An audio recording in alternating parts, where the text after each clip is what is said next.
prosperity to the black community, to the Hispanic community. And you know what it is. I don't have to go over it, but it's the Platinum Plan, and it's going to bring back new jobs, like at a level that you've never seen before. And we've done a lot. We've done a lot. But increased capital, it's going to increase money coming into the black community, to the Hispanic community, where it's been very much shut out, and advance very much home ownership and wealth building. And it's already taken place, and it's taken place at a level. And had we not been hit by the pandemic, you would have seen numbers like you've never seen before. But those numbers are already rebuilding again. We're going to build up a peaceful and safer neighborhood program like you haven't seen, with the highest standards of policing. We'll create a health care system that delivers better care at a lower cost. Obamacare is a disaster. We want to terminate it. We want to get great health care, and that's what we're doing, great health care, and we'll always take care of pre-existing conditions, always. And I think we're at a point where we're getting, and right now, if you look at what we've done in health care, people don't talk about it. We've done an incredible job. Less expensive health care at a much better health care at a much less expensive price. You can't do better than that. And it's happening fast. Another thing is school choice. You have to have school choice. Charter schools, school choice. So I make this statement every once in a while, and people think it's a little bit on the bold side, but we've achieved a historic reduction in violent crime. We signed a landmark criminal justice reform bill that nobody thought was possible to even think about. I did that. I got that done. And I worked with a lot of people, but we got it done. The Obama administration couldn't get it done. Biden couldn't even think about it. He doesn't even know what it is. We have prison reform. We achieved the lowest black and Hispanic unemployment rate in the history of our country. The black youth unemployment rate reached the lowest ever again in the history of our country. And last year, black and Hispanic American poverty reached the lowest ever in the history of our country. It's all building back up so quickly. And if you look at what we've done with criminal justice reform, if you look at what we've done with historically black colleges and universities where we funded them, they couldn't get funded. Nobody was funding them. For years and years and decades, nobody was funding them.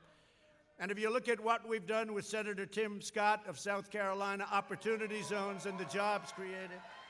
And I've said it very strongly, and perhaps, I don't know, criminal justice reform, people say maybe that's the best of all, but the fact is they're all great. Every one of them is great.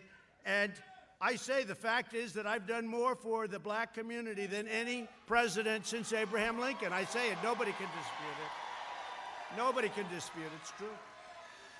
Nobody can dispute it. So we are now beginning the fastest economic recovery in history. We created a record 11.4 million jobs just in the last 4 months. That's the fastest ever. The U.S. has seen the smallest economic contraction of any major nation anywhere in the world. So we've seen the smallest going down. If you look at it, that's an incredible statement. Our opponents will crush the comeback with unscientific lockdowns. They want to lock everything down. Here we go again. They want to lock it down. No. We're not going to let it happen. We're not going to let it happen. So important you get out and vote. You got to get out and vote. So we got a great poll in Florida, got a great poll in North Carolina, got a great poll in Arizona, got a great poll in Nevada. Actually, just got a great poll in Nevada. I think we're doing really well. I mean, this is in addition to states that we're going to win. Georgia's looking fantastic. Texas is looking fantastic. Well, think about Texas. They have no oil. They don't want oil. They don't want guns. They don't want religion. I don't think you're going to win Texas very well. Now, we got a great poll in Texas. We're getting great polls all over the place, and they understand it. It's driving them crazy. And you know why, though? And Candace, it's because of the spirit. There's a spirit the likes of which this country hasn't seen in a very, very long time. So I just want to thank you all for being on the White House lawn, this beautiful, great lawn. And I'm very proud of this country. I'm very, very proud. I want to thank all of the doctors and labs and scientists and all of the people that are working so hard, because we're way ahead of everybody. But I just want to thank most particularly you, because you people come out and you cheer and you love your country and you get it. You're way, way ahead of many, many people in this country. But the country is getting it. The country is seeing something now. Thank you. I love you too. Thank you. The people of our country and the whole world is watching are seeing things now that they haven't seen in this country for decades. They're seeing a spirit and a resilience like they haven't seen. I just want to thank you, and get out and vote. We're going to make this bigger than even 4 years ago. It's more important. This is the most important election we've ever had. This is more important than even 4 years ago. I used to say the most important, and it was true at the time. This is the single most important election in the history of our country. Get out and vote, and I love you. Thank you. Thank you very much. Thank you. Thank you, Candy. Thank you. Thank you, Candy.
Ladies and gentlemen, thank you for joining us today. Please make your way to the South Gate to exit.